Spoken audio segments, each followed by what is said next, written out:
Hi everyone, it's Ms. Richardson here with lesson 7 of the birds. There is quite a lot of reading this lesson, but don't worry, you won't be reading on your own. On the first slide of the accompanying PowerPoint, there are 4 YouTube links. One is the link to this lesson. The other 3 links are all YouTube links to me reading the birds along with you. So let's get started.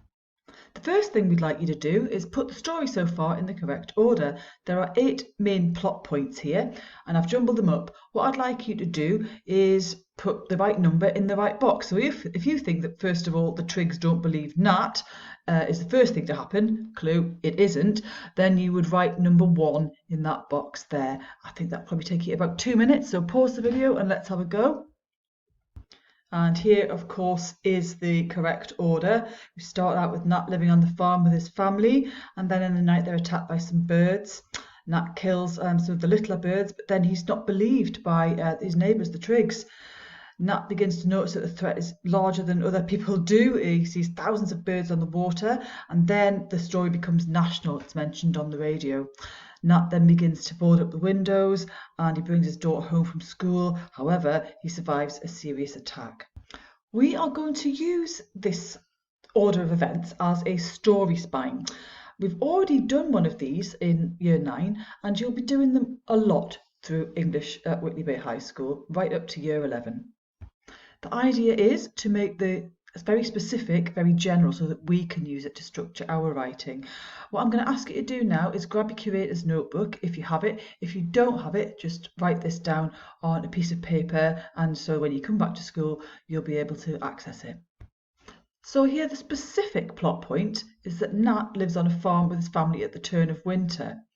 If we make that general, then we can just say protagonist. Any protagonist and their family or a group are on an isolated setting. I've chosen to add that it's winter there just because I think it's a little bit more threatening. Plot point number 2, the specific here, Nat and his family are attacked in the night by some birds. We can generalise that by saying that something every day attacks our protagonist. So let's get that written down in our story spine. Number 3, Nat fights and kills the little birds.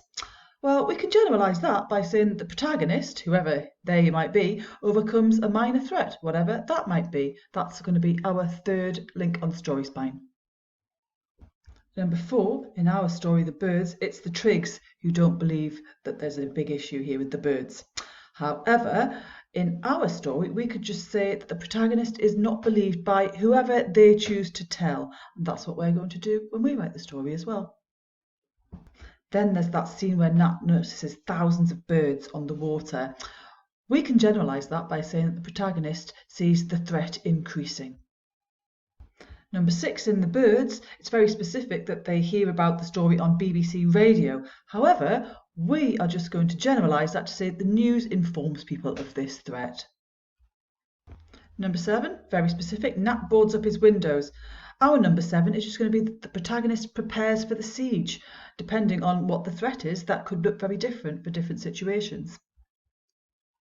So the final piece on our story spine then, Nat survives a serious attack on himself and his daughter. We're going to generalise that by saying that our protagonist survives a serious attack, and we have our story spine.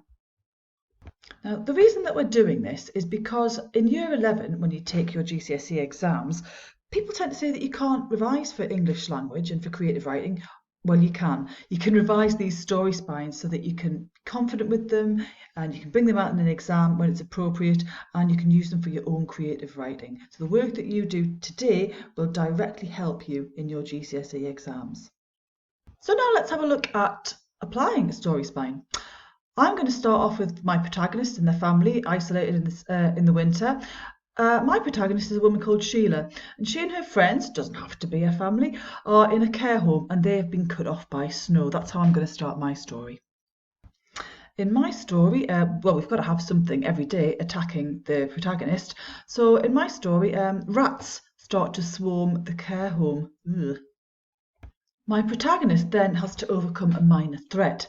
Well, my minor threat is that a rat bites Sheila as she's having tea and biscuits, but luckily Sheila fends it off with a fork. The protagonist isn't believed, so Sheila reports the attack to the matron, who actually says that Sheila is lying for attention, so nobody believes her. Our protagonist then has to see the threat increasing, and Sheila sees the rats flood the dining room of the care home. Finally, the outside world becomes aware, the news informs people, and in Sheila's case, a TV broadcast announces that it's actually mutant rats and that they've escaped from a lab. Our protagonist now has to prepare for a siege, and that's what Sheila does. She barricades herself in her bedroom with the furniture and stocks up on custard creams. Finally, our protagonist has to survive a serious attack, and rats attack Sheila while she's asleep. Hideous. She actually escapes by feeding the rats poisoned custard creams, and they all fall asleep and she can get out. Obviously, mine's a little bit silly, but hopefully you can see how we've used the general here that we got from the birds to come up with our very own specific story spine. Now it's your turn. I want you to make up a specific story spine using our general story spine. Who is your protagonist? What is your threat? Spend about 5 or 6 minutes having a go at this and start the video again when you're ready.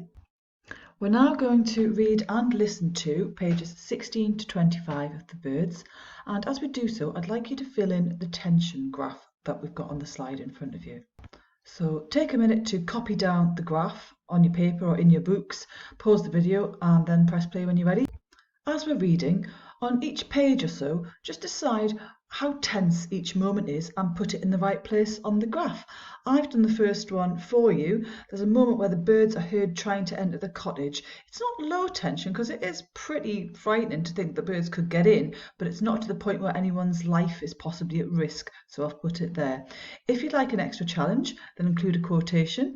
So when you're ready and you've got your graph ready, then go to the first link on the slide at the beginning of the lesson to listen to me read the story for you. There are actually 2 videos for this part of the story because it is quite long.